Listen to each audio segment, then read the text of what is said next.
నమస్కారం. QK news వార్తలకు స్వాగతం. ముందుగా వార్తల్లోని ముఖ్యాంశాలు. ఫోన్ ట్యాపింగ్ ఆరోపణలపై బీఆర్ఎస్ ఘాటు విమర్శలు. అధికారుల వినియోగంపై కాంగ్రెస్ పై తీవ్ర ఆరోపణలు. ఎన్నికల కమిషన్ వెంటనే స్పందించాలని డిమాండ్. ప్రజల విశ్వాసం దెబ్బతినకుండా చర్యలు అవసరమని పిలుపు.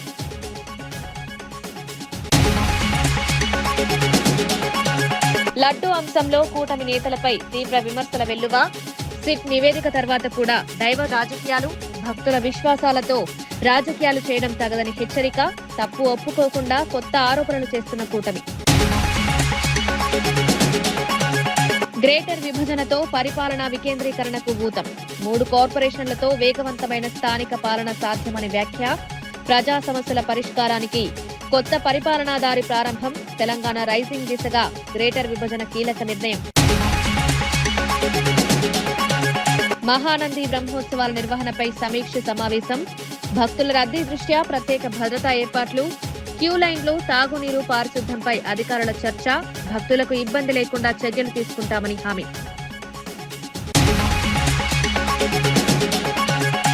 అంబటి రాంబాబుకు బెయిల్ మంజూరు చేసిన న్యాయస్థానం. దేవుడికి మించిన వారు లేరన్న అంబటి మౌనిక వ్యాఖ్య. దాడులపై చర్యలు తీసుకోవాలని కుటుంబం డిమాండ్. చివరకు న్యాయం గెలిచిందని కుటుంబ సభ్యుల ఆనందం.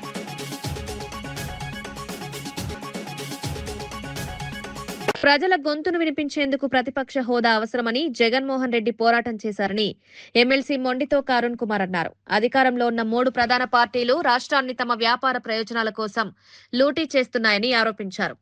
దేశమంతా అంబేద్కర్ రాజ్యాంగం ప్రకారం పరిపాలన సాగుతుంటే ఏపీలో మాత్రం నారా లోకేష్ రెడ్ బుక్ పాలన నడుస్తోందని విమర్శించారు. ప్రజాస్వామ్యంలో బలమైన ప్రతిపక్షం ఉంటేనే ప్రభుత్వాన్ని ప్రశ్నించగలమని, లేకపోతే ప్రజల హక్కులు దెబ్బతింటాయని తెలిపారు. వైఎస్ఆర్సీపీ ప్రజా సమస్యలపై నిరంతరం పోరాడుతుందని స్పష్టం చేశారు. ప్రజల కోరికల్ని, ప్రజల అభిప్రాయాల్ని సభ ద్వారా మీ దృష్టికి తీసుకొస్తామని చెప్పి జగన్మోహన్ రెడ్డి గారు ప్రధాన ప్రతిపక్ష పాత్ర కోసం, హోదా కోసం న్యాయ పోరాటం చేస్తూ అనేక సార్లు ఈ రాష్ట్ర ప్రభుత్వాన్ని విజ్ఞప్తి చేయడం జరిగింది. అయినప్పటికీ కూడా ఈ 4 పార్టీలు, 3 పార్టీలు, తెలుగుదేశం పార్టీ, బీజేపీ, జనసేన, ఈ 3 పార్టీలు ప్రజల గొంతుకు కానీ, ప్రజల ఆకాంక్షను కానీ ఏనాడు కూడా మాట్లాడకుండా తన సొంత రాజకీయాల కోసం, తన సొంత వ్యాపారాల కోసం ఈ రాష్ట్రాన్ని లూటీ చేసే సంస్థగా ఈ 3 పార్టీలు తయారైనవి. ఈరోజు దేశంలో ఎక్కడ చూసినా సరే అంబేద్కర్ రాజ్యాంగం అమలవుతుంటే ఈ రాష్ట్రంలో మాత్రం లోకేష్ గారి రాజ్యాంగం మాత్రం అమలవుతుంది. ఈ భారత రాజ్యాంగం మీద ఎటువంటి గౌరవం లేని ప్రభుత్వం ఏదైనా ఉందంటే ఈ తెలుగుదేశం కూటమి ప్రభుత్వం. అటువంటి తెలుగుదేశం ప్రభుత్వం అమలుపరుస్తున్న రాజ్యాంగం ఏదైనా ఉందంటే ఒక లోకేష్ గారి రాజ్యాంగం. లోకేష్ గారి రాజ్యాంగంలో శాంతి భద్రతలు ఏ విధంగా క్షీణించే మనంతా చూసాం. సాక్షాత్తు మాజీ మంత్రుల మీద ఇళ్ల దాడి దగ్గర నుంచి వైఎస్ఆర్ కాంగ్రెస్ పార్టీ కార్యకర్తల మీద, నాయకుల మీద అక్రమ కేసులు పెట్టి జైల్లో పెట్టించే ప్రభుత్వం ఈ ఒక్క ప్రభుత్వమే చూసాం. అదేవిధంగా మెడికల్ కళాశాలల్ని ప్రైవేటీకరణ చేసి పీపీపీ విధానం ద్వారా ప్రైవేటు వ్యక్తులకి అప్పజెప్పించే ప్రభుత్వం ఏదైనా చూస్తుందంటే ఈ ఒక్క తెలుగుదేశం ప్రభుత్వమే. నిరుద్యోగ భృతి, అదేవిధంగా అనేక అంశాలు, ఆడబిడ్డ నిధి, అనేక అంశాలు ఏదైతే పార్టీ మేనిఫెస్టో, మీ కూటమి మేనిఫెస్టో ఏదైతే పొందుపరుచుకుందో, మేము అధికారంలోకి వస్తే ఈ మేనిఫెస్టోని తూచా తప్పకుండా అమలు చేస్తానని చెప్పి ఏం వాగ్దానం చేశారో ఆ వాగ్దానాలు ఏమయ్యాయని చెప్పి నెరవేర్చవలసిన అవసరం కూటమి ప్రభుత్వం ఉందని చెప్పి గుర్తు చేయడం కోసం ఈరోజు అసెంబ్లీకి వస్తే, ఈరోజు అసెంబ్లీలో గవర్నర్ గారి ప్రసంగం ఎలా ఉందంటే, గవర్నర్ గారి ప్రసంగం అచ్చం కూడా ఎన్టీఆర్ భవన్ నుంచి వచ్చిన స్క్రిప్ట్ మాత్రమే.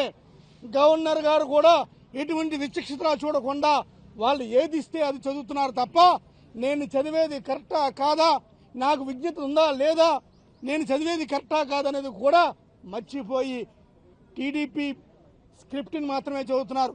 వీళ్ళు చెబుతుంటారు గవర్నర్ ప్రసంగంలో, మేము 19 నెలల నుంచి 7 శ్వేతపత్రాలు రిలీజ్ చేశామని చెప్తున్నారు.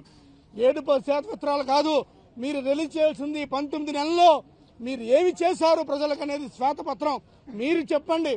మీరు వైట్ పేపర్ మీరు రిలీజ్ చేయండి తప్ప, అంతే తప్ప మేము 7 శ్వేతపత్రాలు రిలీజ్ చేశామని చెప్పి మాయ మాటలు చెప్పకండి.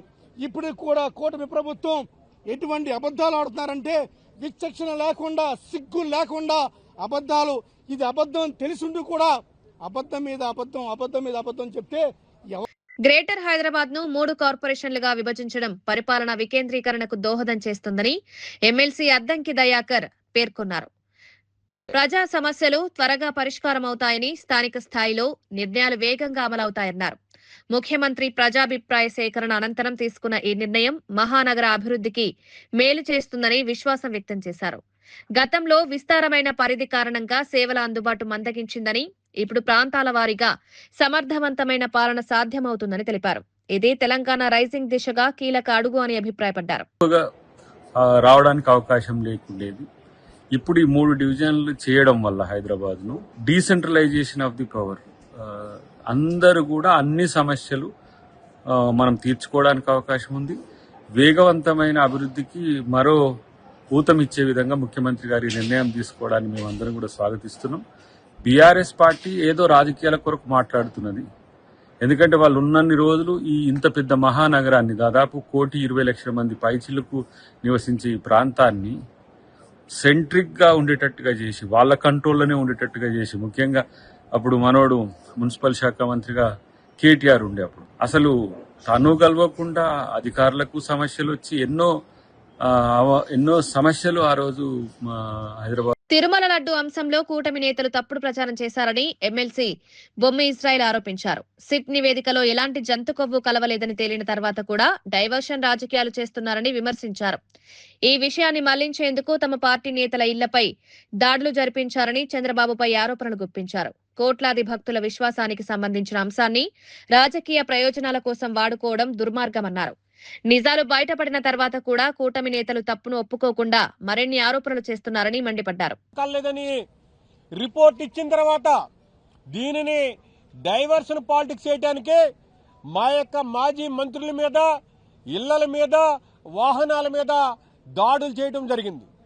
చంద్రబాబు గారు ఈ రాష్ట్రంలో దళితులు ప్రశ్నిస్తుంటే దళితులను చంపేస్తున్నారు, బీసీలు ప్రశ్నిస్తుంటే బీసీలు చంపేస్తున్నారు. అదే సందర్భంలో మాజీ మంత్రులు మీరేసినటువంటి తప్పుడు ప్రసారాన్ని ఖండిస్తుంటే మీరు ఉసుగొల్పినటువంటి కార్యకర్తల ద్వారాగా వారిని ధ్వంసం చేస్తున్నారు. ఎన్నాట్ల మీద కూడా మొన్న ఢిల్లీలో నేషనల్ హ్యూమన్ రైట్స్ కమిషన్ కలిసి ఫిర్యాదు చేయడం జరిగింది. ఎస్సీ ఎస్టీ కమిషన్ చైర్మన్ గారిని కలిసి ఫిర్యాదు చేయడం జరిగింది. తొందరలోనే ఇవన్నీ వస్తాయి, మీ రంగాన్ని బయట పెడతాయని చెప్పి సందర్భంగా మనవి చేస్తున్నాను. చంద్రబాబు నాయుడు గారు మీరు ఇప్పటికైనా ఈ లడ్డూ విషయంలో చేస్తున్నటువంటి దుష్ప్రచారాన్ని మానుకోండి. ఎందుకంటే ఈ రాష్ట్రంలో ఉన్నటువంటి 5 కోట్ల ప్రజలతో పాటు ఈ దేశంలో ఉన్నటువంటి 140 కోట్ల మంది ప్రజలు మిమ్మల్ని తిట్టుకుంటున్నారు, అసహించుకుంటున్నారని చెప్పి సందర్భంగా మనవి చేస్తున్నాను. అదే సందర్భంలో మా జగన్మోహన్ రెడ్డి గారు మరి అనేక అంశాల మీద అసెంబ్లీలో మాట్లాడటానికి మీరు అవకాశం ఇస్తే భయమా మీకు చంద్రబాబు నాయుడు గారు అని చెప్పేసి ఈ సందర్భంగా ప్రశ్నిస్తున్నాను. మీరు అవకాశం ఇవ్వండి, అవకాశం ఇచ్చిన దాని మీద మా నాయకుడు నిలదీస్తాడు, దానికి మీరు సమాధానం చెప్పండి అని చెప్పి సందర్భంగా మనవి చేసుకుంటూ, అదే సందర్భంలో ఏదైతే మీరు దాడులు చేస్తున్నారో, ఏదైతే మీరు అకృత్యాలు చేస్తున్నారో, ఏదైతే మహిళల మీద జరుగుతున్నటువంటి అకృత్యాలకి మీరు ఖండనివ్వట్లేదో, చిన్నారుల మీద జరుగుతున్నటువంటి అకృత్యాలకి మీరు ఖండనివ్వట్లేదో, దీని మీద త్వరలోనే ప్రజలు మీకు బుద్ధి చెప్తారు. ప్రజల పక్షాన నిలిచి ప్రభుత్వ హామీల అమలును డిమాండ్ చేస్తున్న ఏకైక పార్టీ వైసీపీ అని ఎమ్మెల్యే తాటిపర్తి చంద్రశేఖర్ అన్నారు. ప్రతిపక్ష హోదా రాజ్యాంగబద్ధ హక్కు అని, అంబేద్కర్ రాజ్యాంగం ప్రకారం పాలక పక్షంతో పాటు బలమైన ప్రతిపక్షం ఉంటేనే ప్రజాస్వామ్యం బలపడుతుందని పేర్కొన్నారు. ఈ హక్కును నిరాకరించడం ప్రజాస్వామ్యానికి విరుద్ధమన్నారు. తెలుగుదేశం పార్టీ నేతలు హింసాత్మక రాజకీయాలకు పాల్పడుతున్నారని, పెట్రోల్ బాంబులతో దాడులు చేస్తున్నారని ఆరోపించారు. ప్రజాస్వామ్య విలువలను కాపాడాల్సిన బాధ్యత అందరిదని స్పష్టం చేశారు.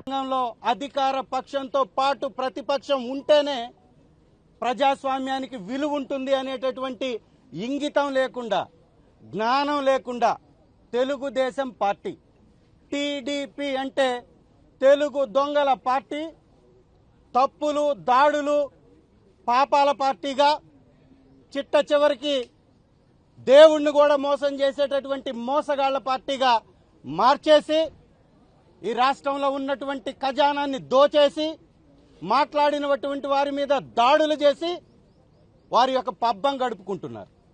ప్రతిపక్ష హోదా ఇస్తే వీటి మీద చర్చ జరుగుతుంది.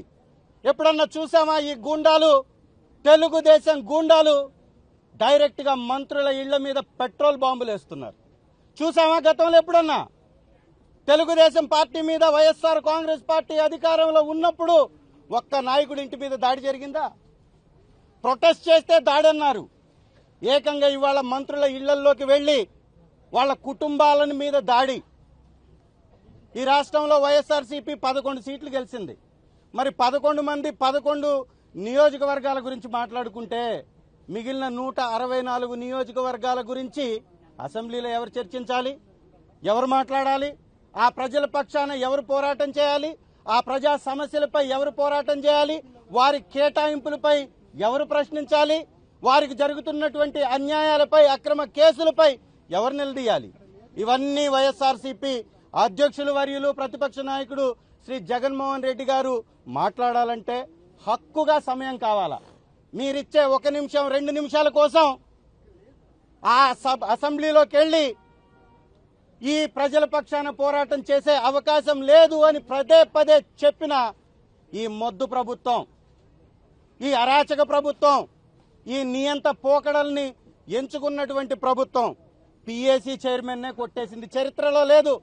ప్రతిపక్షానికి ఇవ్వాల్సినటువంటి పిఏసీ చైర్మన్ కొట్టేసినటువంటి గనుడు పవన్ కళ్యాణ్ గారు, ఇచ్చినటువంటి గనుడు చంద్రబాబు నాయుడు గారు. ఈ రాష్ట్రంలో పరిపాలన పడగేసింది. పాపాల కుప్పగా ఈ రాష్ట్రం మారిపోతుంది. ఆంధ్ర అంటే అప్పులు అనే విధంగా 3,20,000 కోట్ల రూపాయల అప్పులు. ఏం పగలదీశారు? ఏం అభివృద్ధి చేశారు? ఏమి కంపెనీలు తెచ్చారు? దేని మీద ఖర్చు చేశారు? చెప్పలేరు. జీతాలు పడకేశాయి.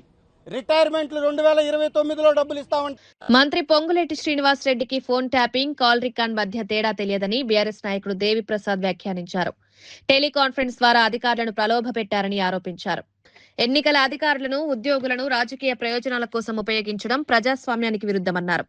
ఎన్నికల కమిషన్ కు పలుమార్లు ఫిర్యాదు చేసినప్పటికీ స్పందన లేదని విమర్శించారు.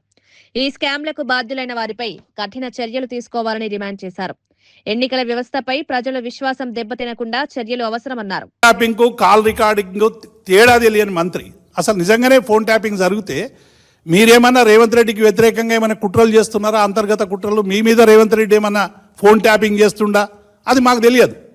ఎందుకంటే ఇవాళ అధికారంలో ఉన్నది వాళ్ళు. అధికారంలో ఇవాళ బీఆర్ఎస్ లేదు. మాకు పోలీస్ వ్యవస్థ మా చేతిలో లేదు, ఇంటెలిజెన్స్ వ్యవస్థ మా చేతిలో లేదు. ఉన్నా కూడా అదొక పద్ధతి ప్రకారం జరగాల్సినటువంటి అని మీరే పదే పదే ఈ మధ్య ఫోన్ ట్యాపింగ్ కేసులో చాలా మేమేదో గొప్పోళ్ళం, మేము ఫోన్ ట్యాపింగ్ చెయ్యం అని చెప్తున్నారు. మీరే ఆరోపణ చేస్తున్నారు ఇవాళ ఫోన్ ట్యాపింగ్ జరుగుతుందని. మరి దీని మీద సిబిఐ విచారణ ఏం పెడతారో పెట్టండి. Call recording చేస్తుర్రా? మీ ఫోన్లు ట్యాప్ చేస్తుర్రా? ఏం చేస్తుర్రు? అంటే ఎన్నికల్లో ప్రభుత్వ ఉద్యోగులు ఎవరైనా నిష్పక్షపాతంగా ఉండాలి. వారి నచ్చిన రాజకీయ నాయకులకు ఓటేసేటువంటి హక్కు, స్వేచ్ఛ ప్రజాస్వామ్యబద్ధంగా వాళ్ళకు ఉంటుంది. దాన్ని ఎవరు కాదన్నారు.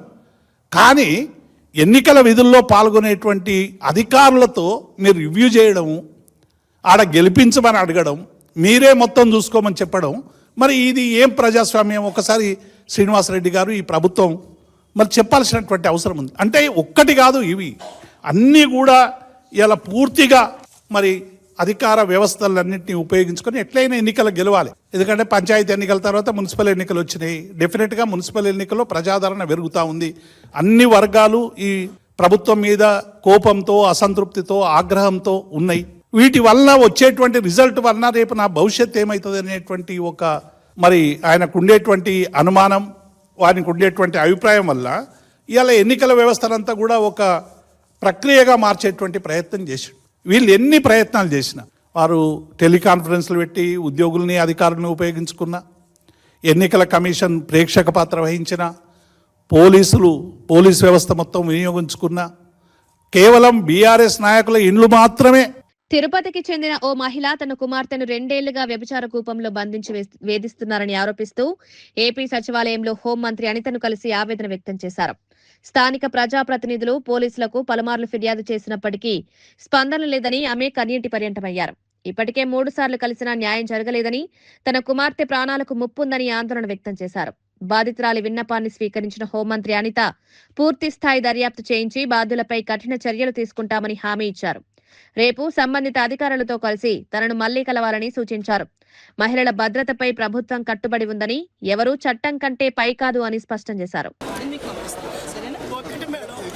మా పెట్టిన అంతేన పెళ్లి కానీ ఉద్యోగం నాకు చూపెట్టరా 2 సంవత్సరాల నుంచి. ఏం చదువుకున్నావు? డిగ్రీ పైలేరు. నా కూతురు, నాకు చదువు లేదు, చీపురు తిరుమల బాత్రూమ్లు కడిగేదాన్ని. ఉద్యోగం తీస్తారంటావా?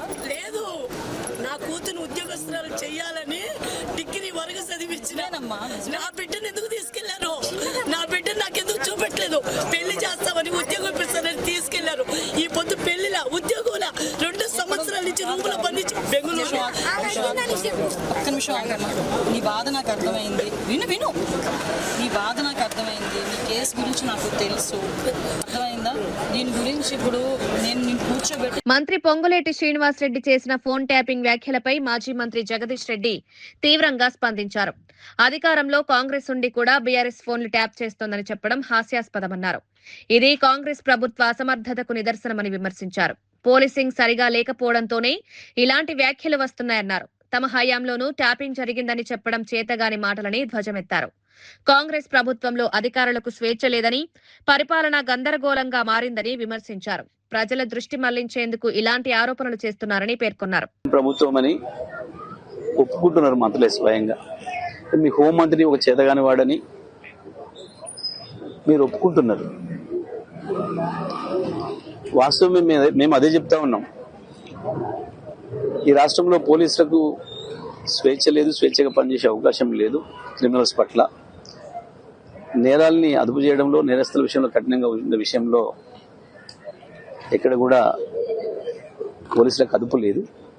కేవలం కాంగ్రెస్ పార్టీ కార్యకర్తల్లాగా పనిచేయించుకుంటుంది పోలీసుల్ని. అందుకనే నేరాలు పెరిగిపోతున్నాయి. కాంగ్రెస్ పేరిట ఇవాళ రౌడీలందరూ కూడా అందులో చేరి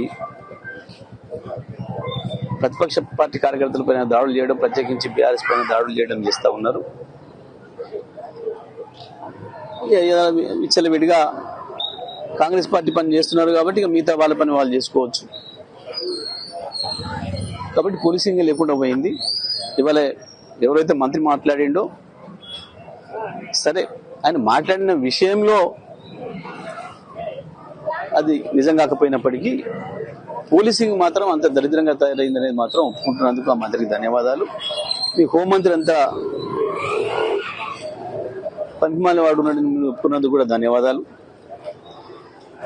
అన్ని శాఖల్లో కూడా గంతే ఉంది, ఒక పోలీస్ శాఖే కాదు. మిగతా శాఖలు అసలు పని చేస్తలేవు, ప్రభుత్వం పని చేయిస్తలేదు. ఎందుకంటే అభివృద్ధి లేదు, సంక్షేమం లేదు, రెండూ లేవు. ఉన్నదల్లా అడిగిన వాళ్ళపైన కేసులు పెట్టి గొంతులు నొక్కడం, ఇట్లాంటి ఎన్నికలు వచ్చే సందర్భంలో పోలీసులు వాడి దౌర్జన్యం చేయడం, గుండాయిజం చేయడం, రౌడీయిజం చేయడం. రాత్రి నుంచి కూడా మున్సిపల్ ఎన్నికల్లో అధికార దుర్వినియోగం జరుగుతోందని బీఆర్ఎస్ ఆరోపించింది. చెన్నూరు నియోజకవర్గంలో మంత్రి వివేక్ బైక్ పై తిరుగుతూ డబ్బులపై ఓటర్లను ప్రలోభపెడుతున్నారని ఆరోపించారు. అధికార పార్టీకి అధికారులు, పోలీసులు కమ్ము కాస్తున్నారని మండిపడ్డారు. ప్రజాస్వామ్యాన్ని అపహాస్యం చేస్తున్న కాంగ్రెస్ ప్రభుత్వంపై అంబేద్కర్ విగ్రహం వద్ద నల్ల జెండాలతో నిరసన చేపట్టారు. మాజీ ఎమ్మెల్యే బాల్క సుమన్ మాట్లాడుతూ ఓటమి భయంతోనే కాంగ్రెస్ నేతలు దిగజారుతున్నారన్నారు. ఎన్నికలు స్వేచ్ఛాయుతంగా నిర్వహించాలని డిమాండ్ చేశారు. మంత్రి వివేక్ గారి కారులో నిన్న యాతన్పల్లి మున్సిపాలిటీ పరిధిలో కానీ, చెన్నూరు మున్సిపాలిటీ పరిధిలో కానీ ఒక్కొక్క అభ్యర్థికి 15 లక్షల రూపాయలు, అదేవిధంగా 9 రాయల్ స్టార్ కాటన్ బాటిళ్లు వాళ్ళ ఇండ్ల దగ్గరికి వెళ్ళి నిన్న పంపిణీ కూడా చేయడం జరిగింది. ఆ ఫొటోస్ కూడా మీకు చూపిస్తా ఉన్నాం. ఈ రోజు కూడా 2nd వార్డు దగ్గర పెద్దింటి శ్రీనివాస్ అని చెప్పి కాంగ్రెస్ పార్టీ అభ్యర్థి బహిరంగంగా ఓటర్లకు డబ్బులు పంపుతున్నటువంటి వీడియోలు కూడా ఇవాళ బయటకు వచ్చినాయి. అంటే ఇక్కడ ఫేర్ ఎలక్షన్ జరగకుండా చాలా దుర్మార్గంగా ఇక్కడ ఎన్నికలు జరుగుతూ ఉన్నాయి. చెన్నూరు పట్టణంలో పోలీసులు కానీ, అదేవిధంగా మీరు చూడండి, పెద్దింటి శ్రీనివాస్ అనేటటువంటి వ్యక్తి బహిరంగంగా ఓటర్లకు డబ్బులు వస్తూ ఉన్నాడు. 2వ వార్డు అభ్యర్థి, కాంగ్రెస్ పార్టీకి సంబంధించినటువంటి అభ్యర్థి. అదేవిధంగా ఇవాళ చెన్నూరు పట్టణంలో కానీ, క్యాతన్పల్లి మున్సిపాలిటీలో కానీ ఓటమి భయంతో కాంగ్రెస్ పార్టీ నాయకులు, కార్యకర్తలు అడ్డగోలుగా పోలింగ్ బూత్ల దగ్గర విచ్చలవిడిగా డబ్బులు పంచుతూ ఉన్నారు. అదేవిధంగా మా నాయకులు, మా కార్యకర్తలు మా అభ్యర్థులు మా అభిమానులు పోలింగ్ బూత్కు 100 మీటర్ల దూరంలో ఉంటే ఇక్కడ ఉండే ఏసీపీ చెన్నూరు, ఈ జైపూర్ ఏసీపీ కానీ, చెన్నూరు సిఐ కానీ, ఇక్కడ ఉండే ఎస్ఐలు పోలీసులు మా వాళ్ళని చెదరగొడుతున్నారు, దాడులు చేస్తూ ఉన్నారు, భయభ్రాంతులకు గురి చేస్తూ ఉన్నారు.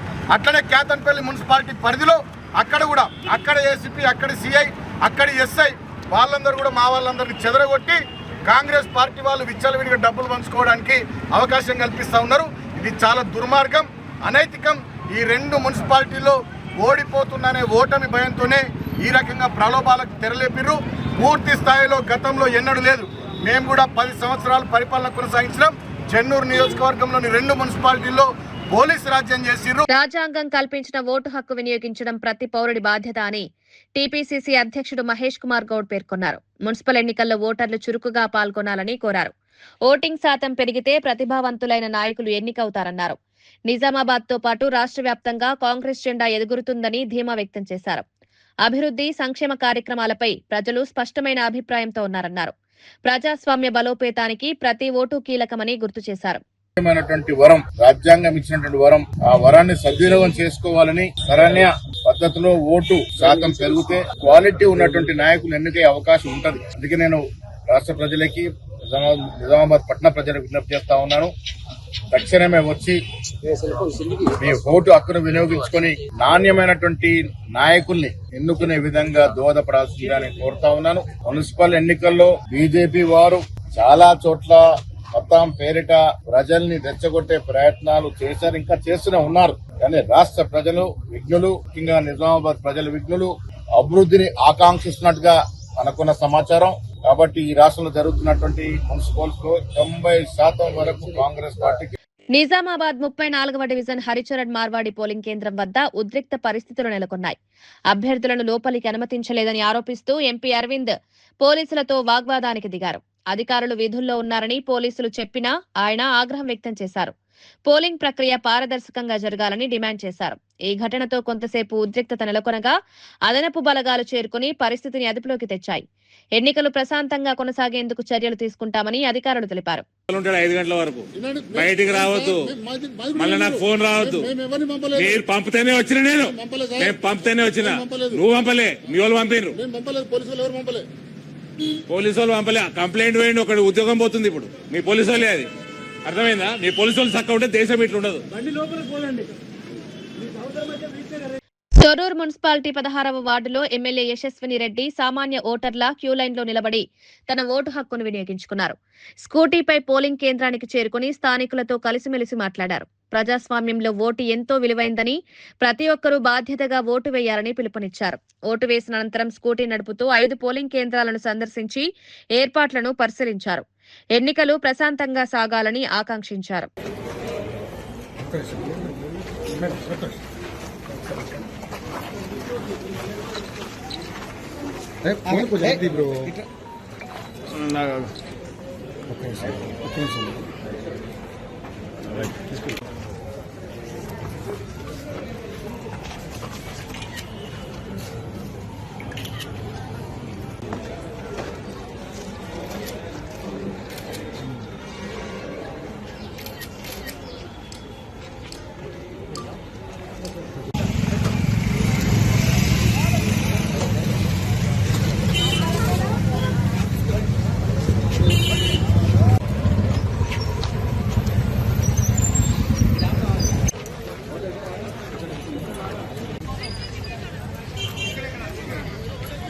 రాజన్న సిరిసిల్ల జిల్లాలో మున్సిపల్ ఎన్నికల సందర్భంగా ఓటర్లను ప్రలోభపెట్టేందుకు నకిలీ బంగారు నాణాలు పంపిణీ చేసిన ఘటన వెలుగులోకొచ్చింది. సిరిసిల్ల మున్సిపల్ పరిధిలోని 25వ వార్డులో ఓ స్వతంత్ర అభ్యర్థి బంగారం పేరుతో నాణాలిచ్చాడు. అయితే వాటిని పరీక్షించగా అవి నకిలీవని తేలడంతో స్థానికులు ఆగ్రహం వ్యక్తం చేశారు. ఎన్నికల నిబంధనల ఉల్లంఘనపై అధికారులు విచారణ ప్రారంభించారు. ప్రజలకు అని చెప్పేసి మోసం చేస్తున్నది రాగి బిల్ల. దయచేసి ప్రజలు గమనించి ఓట్లు వేయగలరు. ఇలాంటి మోసాలు చేస్తున్న వారిని తరిమి కొట్టగలరు. అభ్యర్థి స్వతంత్ర అభ్యర్థి. నంద్యాల జిల్లా మహానంది ఆలయంలో శివరాత్రి బ్రహ్మోత్సవాల నిర్వహణపై సమీక్ష సమావేశం జరిగింది. ఆర్డీఓ విశ్వనాథ్ ఆధ్వర్యంలో వివిధ శాఖల అధికారులతో సమావేశం నిర్వహించారు. భక్తుల రద్దీని దృష్టిలో ఉంచుకుని క్యూ లైన్లు, తాగునీరు, పారిశుద్ధ్యం, భద్రతా ఏర్పాట్లపై చర్చించారు. సమావేశం అనంతరం అధికారులు ఆలయ పరిసరాలను పరిశీలించి అవసరమైన సూచనలు ఇచ్చారు. భక్తులకు ఇబ్బందులు లేకుండా సమగ్ర ఏర్పాట్లు చేస్తున్నట్లు తెలిపారు.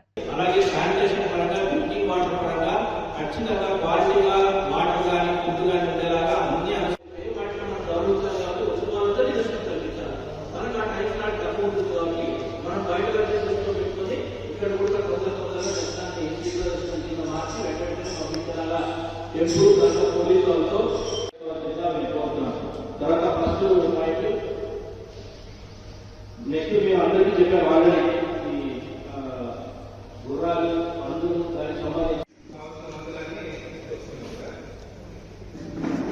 మీకు టెంపుల్ నుంచి ఏం సపోర్ట్ కావాలి?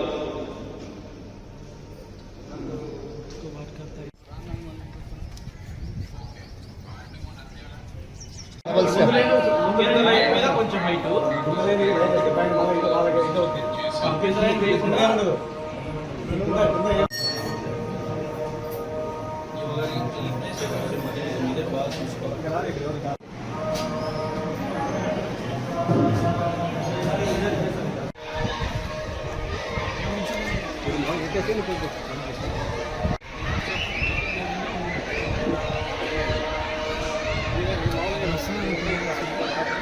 మబ్బు ఉందా?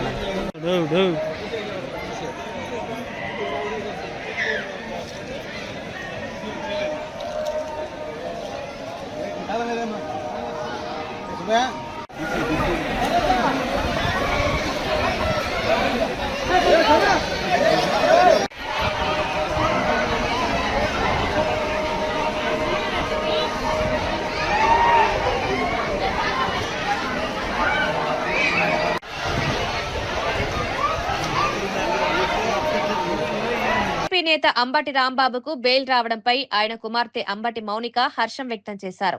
దేవుడికి మించిన వారు ఎవరూ లేరని వ్యాఖ్యానించారు. కావాలని రెచ్చగొట్టి దాడులకు పాల్పడిన వారిపై చర్యలు తీసుకోలేదని అధికారులను విమర్శించారు. స్టేషన్ బెయిల్ ఇచ్చి పంపించడాన్ని తప్పుబట్టారు. న్యాయస్థానం బెయిల్ మంజూరు చేయడం సంతోషకరమని, చివరకు న్యాయం గెలిచిందని పేర్కొన్నారు. జరిగినటువంటి ఈ ఇన్సిడెంట్స్ అన్ని ఏవైతే ఉన్నాయో అదంతా కూడా వెంకటేశ్వర స్వామి గారి దర్శనం అయిన తర్వాత జరిగింది.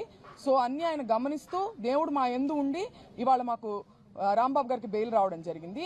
అట్లాగే వాళ్ళ ఎవరైతే ప్రవోక్ చేశారో గ్రంథాలయం చైర్మన్ గారు వందన గారు కానీ ఇతరులు కానీ ప్రవోక్ చేసిన వారి పట్ల మటుకు ఏ కేసులు లేవు. అవే తప్పులు చేసినటువంటి అవే మాటలు మాట్లాడినటువంటి వారి మీద మటుకు ఏ కేసులు లేవు.